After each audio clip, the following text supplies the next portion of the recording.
আপনাদের ক্লোজ হয়ে পিছনে চলে যান ভাই, পিছনে চলে যান।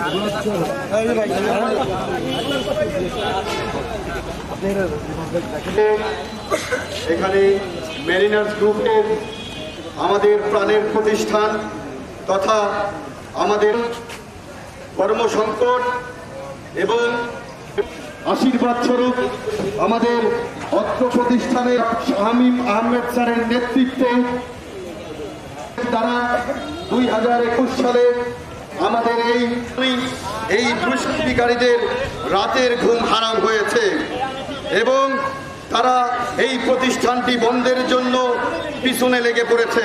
যে ফ্যাক্টরিটি বন্ধের পিছনে লেগেছে তারা এই যাতে তারা সুদের সাথে না জড়িয়ে যায়।